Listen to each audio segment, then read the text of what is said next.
ఎవళ్ళకెవ్వళ్ళు తగ్గేదేలే అన్నట్టు చేస్తుర్రు. తీరొక్క ముచ్చట్లు ముంగటేసుకొని పంచాది పెట్టుకుంటున్నారు. క్షమాపణ చెప్పాలని కార్ పార్టీ వాళ్ళు, తప్పు చేయనప్పుడు మాఫీ ఎందుకు అడగాలే అని షై పార్టీ వాళ్ళు పట్టుబట్టి కూసుర్రు. నడుమ పువ్వు పార్టీ వాళ్ళ ముచ్చట్లు, పతంగి పార్టీ వాళ్ళ పరిశాను అంతా కలిసి తెలంగాణ అసెంబ్లీ మీటింగ్లు మస్తు ఉడుకుడుకు నడుస్తున్నాయి. 8వ రోజు కూడా ఎవళ్ళ డప్పు వాళ్ళు గట్టినే వాయించిర్రు. పాండ్రి ఒక్కసారి చూసేద్దాం. బుధవారం నాడు రాజుకున్న అక్క తమ్ముండ్ల లొల్లి గురువారం కూడా అసెంబ్లీలో గట్టిగా నడిచింది. సీఎం సారు మాఫీ అడగాలనని కారు పార్టీ వాళ్ళంతా అంగి జేబులకు నల్ల బట్టలు పెట్టుకొని వచ్చిండ్రు. వేరే ముచ్చట్లు కాదు, ముందుగాల సీఎం సార్ మాఫీ అడగాలే, అటెన్కనే ఏమన్నా ఉంటే అన్నట్టు లొల్లి చేసిండ్రు. స్పీకర్ సారు ముంగటికి పోయి కింద ఊకొని కిరికిరి చేసిండ్రు. ఎంత చెప్పినా వెనకకు తగ్గలేదు.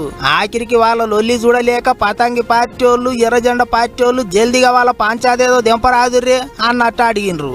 అయినా సుత చెయ్యి పార్టీ వాళ్ళు సీఎం సారు సప్పుడు చేయకపోయేటాలకు కారు పార్టీ వాళ్ళు సీఎం సారు చాంబర్ ముంగటికి పోయి లొల్లి చేసిండ్రు. ఆఖరికి చూసి పోలీసు వాళ్ళు మాజీ మంత్రులను చేతుల మీద మోసుకొని పోయి బండి ఎక్కించిండ్రు.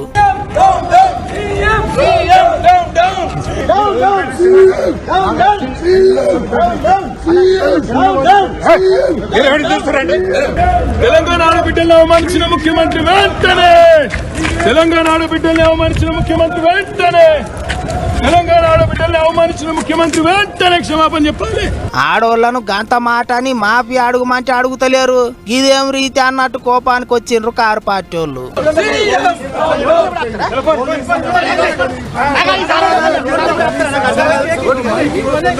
శాసనసభలో గొంతులు ఉన్నారు. ఒక మహిళ ఎన్నిసార్లు స్పీకర్ గారిని కోరినా మైక్ లేకుండా ఇక్కడ ప్రజాస్వామ్యాన్ని గొంతులొక్కుతా ఉన్నారు.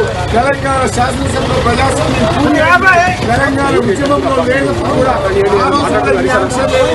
తెలంగాణ ఉద్యమంలో లేని ఆంక్షలు ఈరోజు తెలంగాణ శాసనసభలో చూడడం చాలా దురదృష్టకరం.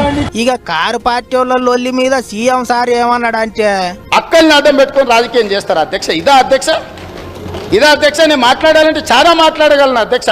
ఆ అక్కలకి నేను చెప్పగలను. ఆ అక్కల్ని నేను సొంత అక్కల్లాగానే భావించిన. ఒక అక్క నన్ను నడి బజార్లో వదిలేసిన నేనేమనలే.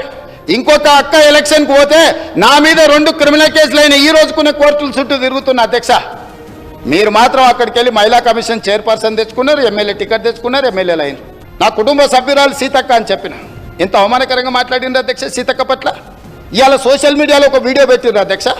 నేను అది చూపిస్తే సభ గౌరవం తగ్గుతుంది కాబట్టి చూపించట్లేదు. ఇవాళ సీతక్క అక్కడ నించుంటే వెనకాల నుంచి ఒక సభ్యుడు వచ్చి ఇంకొక సభ్యుడితో మాట్లాడుతుంటే ఇవాళ టీఆర్ఎస్ నాయకులు సోషల్ మీడియాలో పెట్టిన మీమ్స్ చూస్తే మీరే ఆ వేదిక మీద నుంచి వచ్చి చెప్పు తీసుకొని కొడతారు అధ్యక్ష వాళ్ళను. ఆ లొల్లి అట్లుంటే పట్నం అంచున స్కిల్ యూనివర్సిటీ పెట్టి చదువుకున్న పొల్లగాండ్లకు తీరొక్క పనులన్నీ నేర్పించి కొలువులు ఇచ్చే యువరం చేస్తున్నాం అన్నట్టు చెప్పుకొచ్చిండు సీఎం సారు. చాలా ప్రఖ్యాతి చెందిన సంస్థలు, for example Reddy labs, pharmaceutical side వాళ్ళే రెస్పాన్సిబిలిటీ తీసుకొని వాళ్ళే సిలబస్ తయారు చేసి వాళ్ళే ట్రైనింగ్ ఇచ్చి వాళ్ళందరికీ వాళ్ళే ఉద్యోగాలు ఇస్తామని ముందుకు వచ్చింది అధ్యక్ష. అదేవిధంగా బ్యాంకింగ్ సైడ్ SBI ముందుకు వచ్చింది అధ్యక్ష. స్టేట్ బ్యాంక్ ఆఫ్ ఇండియా వాళ్ళే ముందుకు వచ్చి మేము విద్యార్థులకు ట్రైనింగ్ చేయడానికి పూర్తిగా సహకరించి వాళ్ళందరినీ SBIలో మేము ఉద్యోగాలు ఇస్తామని వాళ్ళు ముందరకు వచ్చింది అధ్యక్ష.